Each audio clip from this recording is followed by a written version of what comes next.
Hello everybody. So welcome to my YouTube channel. My name is Danish Khan and you are watching DK tutorial, right? And this video is for all those students who are preparing for all the competitive exams like banking, SSC and all other exams, right? So देखोगे एक बात यहाँ पे ध्यान रखना, कहते हैं कि आज के आपके जितने भी स्टैंडर्ड लेवल के एग्जाम्स हैं, जैसे कि चाहे तो मैं आपके बैंकिंग की बात करूंगा, एसएससी सीजीएल की बात करूंगा या जो भी आपके बढ़िया एग्जाम है, उन सारे एग्जाम्स में जो सबसे इंपॉर्टेंट जो क्वेश्चन देखा जाता है वो होता है आपके इंग्लिश का। अब बहुत सारे स्टूडेंट्स की प्रॉब्लम ये है कि वो लोग इंग्लिश करते हैं, पढ़ते हैं, सारी चीजें ठीक है ना, लेकिन इंग्लिश में एक्चुअल में उतना स्कोर नहीं हो पाता है जितना कि एक्चुअल उनका एग्जाम क्रैक करने के लिए चाहिए होता है। प्रॉब्लम सिर्फ ये आती है क्योंकि देखोगे, क्योंकि होता ये है कि हम लोग पढ़ते बहुत सारी चीजें हैं, सब कुछ है, लेकिन दरअसल हम लोग जो पढ़ते हैं वो कभी एग्जाम में नहीं आता और जो एग्जाम में आता वो हम लोग कभी पढ़ते नहीं है। फॉर एग्जाम्पल जैसे कि अगर मैं बात करूंगा यहाँ पे बैंकिंग स्टूडेंट्स की, तो कहते हैं कि बैंकिंग स्टूडेंट्स का, जैसे कि अगर आप लोग बैंकिंग के लिए यहाँ पे प्रिपरेशन कर रहे हो तो आई थिंक सबका जो मेन एम होगा वो होगा I think SBI PO, right. अब मैंने मान लिया कि आपके एसबीआई पीओ के लिए आपका प्रीलिम्स क्लियर हो गया, आपका मेंस क्लियर हो गया, सोचने की बात है, आपका प्रीलिम्स क्लियर हो गया, आपका मेंस क्लियर हो गया, और उसके बाद में फाइनली जो आपके पास में जो थर्ड स्टेप आता है वो होता है आपका, जैसे कि सारे लोग जानते हो, डिस्क्रिप्टिव का। और जानते हो कि डिस्क्रिप्टिव एग्जाम्स में जब आपको डिस्क्रिप्टिव करना होता है, वहां पर आपको सामने सडन आपको एक टॉपिक दिया जाता है, एक अननोन टॉपिक होता है, और उस एक टॉपिक के ऊपर आपको अपना 200 टू 250 वर्ड्स का बेस्ट आपको एक्सप्रेशन देना होता है। और ऐसी जगह पर जानते हो ना हमारे मैथ्स कोई काम आती है, ना आपको रीजनिंग काम आती है तो सिर्फ और सिर्फ आपकी इंग्लिश, राइट। लेकिन अब इंग्लिश में देखोगे यहाँ पे क्या करना है, कैसा करना, सारी चीजें।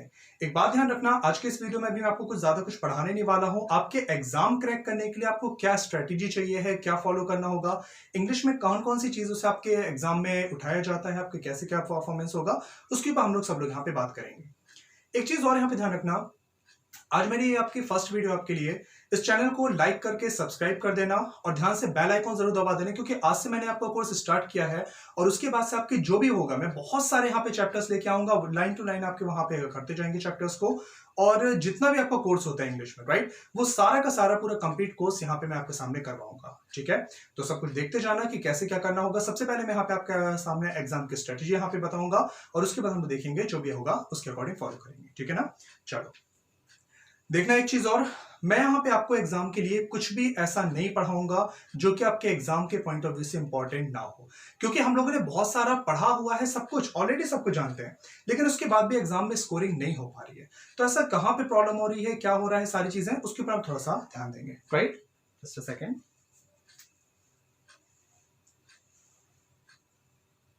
ठीक है। इंग्लिश में देखोगे, मैं यहां पे आज आपको जो भी बताऊंगा वो सारा का सारे वो सारी चीजें होंगी जो कि एग्जाम के पॉइंट ऑफ व्यू से होंगी। मैं किसी बुक को फॉलो नहीं करूंगा, मैं किसी रूल्स को फॉलो नहीं करूंगा कि आपका एक एक स्टेप चल रहा हो, कुछ भी नहीं, क्योंकि हम लोगों ने इतना सब कुछ पढ़ा हो। फॉर एग्जाम्पल मैंने एक छोटा सा टॉपिक ले लिया, लाइक अगर नाउन का। अब मैं नाउन में अगर आपको लगा हुआ कि मैं पढ़ा रहा हूं आपको proper noun, common noun, collective noun, यार सोचने की बात है आज के कौन से एग्जाम में प्रॉपर कॉमन कलेक्टिव की बातें की जाती है, ना तो किसी एग्जाम में आता, ना मेरे को वहां पे पढ़ने की जरूरत है। हाँ, थोड़ा बहुत समझने की बात है तो भले हम लोग यहाँ पे समझ सकते हैं, लेकिन यहाँ पे ध्यान रखना कि मैं आपको नाउन भी पढ़ाऊंगा तो मैं आपको ऐसी चीजें पढ़ाऊंगा जिससे कि डायरेक्ट एग्जाम में टॉपिक उठाया जाता है और डायरेक्ट वहां पे एग्जाम के लिए क्वेश्चन करना होता है, ठीक है। सबसे पहले हम लोग देख लें कि आपके एग्जाम जब भी करते हो तो उसके लिए कौन कौन से चैप्टर्स होंगे, स्ट्रेटेजी क्या होगी, ध्यान रखोगे, ठीक है। जैसे कि कहा जाता है कि इंग्लिश आपके एक बेसिक से टॉपिक से स्टार्ट होती है जो कि पार्ट्स ऑफ स्पीच के कैटेगरी में लिया जाता है।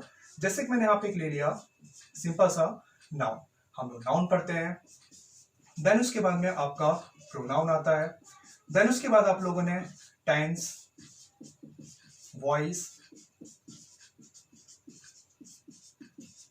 नरेशन,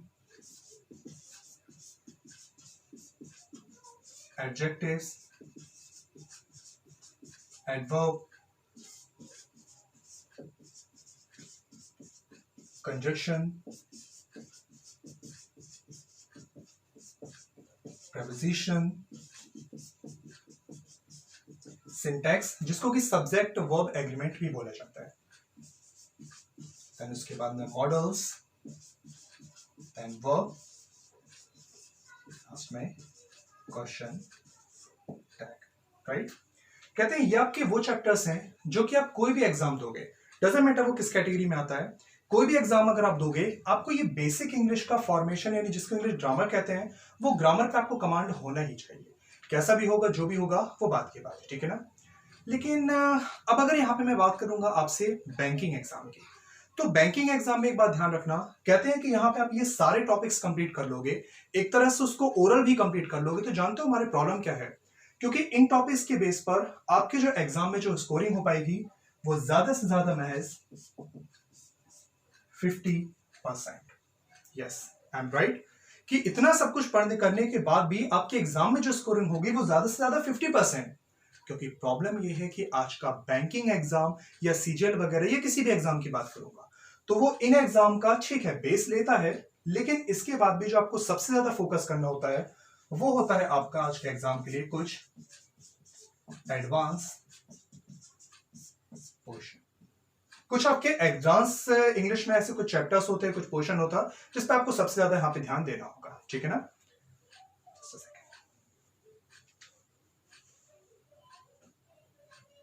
अब एडवांस पोर्शन में आपके कौन कौन से चैप्टर्स आते हैं, क्या क्या लिया जाता है, देखोगे यहाँ पे कहते हैं एडवांस चैप्टर का, जैसे मैंने सबसे फेवरेट जो चैप्टर बोला जाएगा, जो टॉपिक मान लो जो कि बैंकिंग एग्जाम में आता है, वो होता है आपका आरसी। आरसी यानी कि जिसको बोला जाता है रीडिंग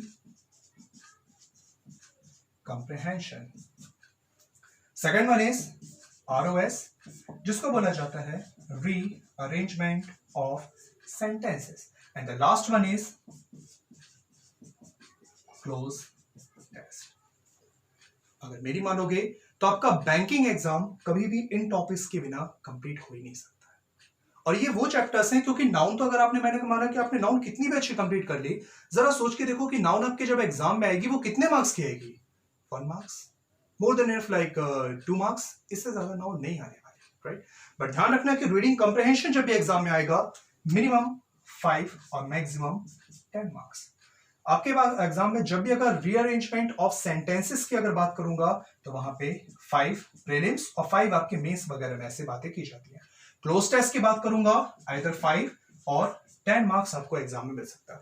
तो ये वो चैप्टर्स हैं जो कि सबसे ज्यादा आपका एग्जाम में इन पे फोकस करना होगा, सबसे ज्यादा ध्यान आपको इन पे करना होगा, ठीक है ना। अब जब आप इन चैप्टर्स पे अपना कमांड बनाओगे तो स्कोरिंग तो जाहिर सी बात है कि वहां पे बढ़ जाएगी, लेकिन शायद फिर भी जाके हम लोग यहाँ पे 70 to 80% पे जाके हमारी स्कोरिंग रुक सकती है।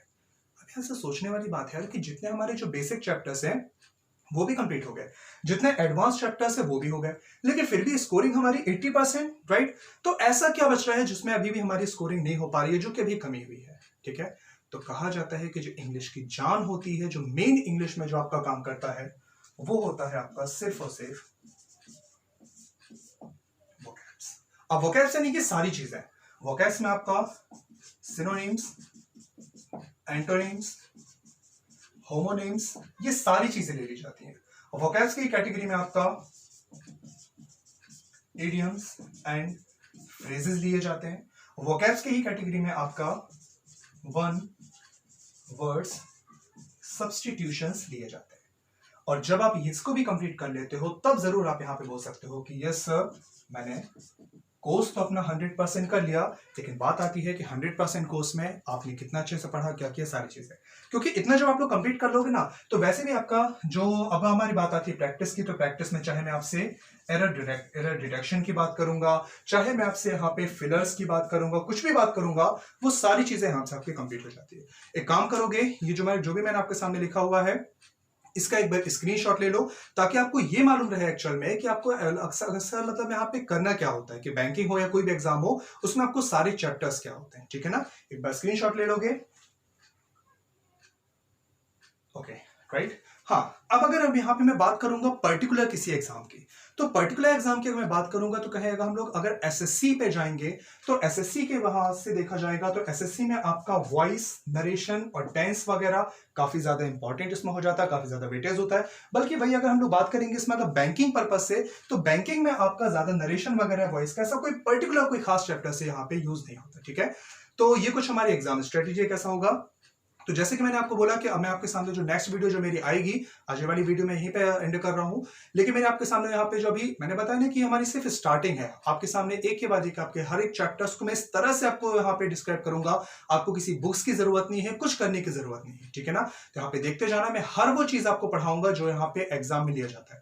जैसे कि आप लोगों को बता दूं, I am ex Mahindra's faculty and now days I am working in Delhi, right. So जो भी हम लोग जो भी पढ़ते हैं यहाँ पे सारी चीजें, हर चीज मैं आपको यहाँ पे कराऊंगा, फ्री ऑफ कॉस्ट आपका होगा। सिर्फ आपको इतना करना है कि अगर एग्जाम क्लियर करना है तो आपको चैनल पे बने रहना है, आपको कंटिन्यू मेरी वीडियो को वॉच करना है। आपको सारा इंग्लिश का कोर्स, किसी आपको बुक्स की जरूरत नहीं है, सारा सब कुछ मैं आपको इसी चैनल पे कंप्लीट करा दूंगा, right. Okay, bye bye, take care.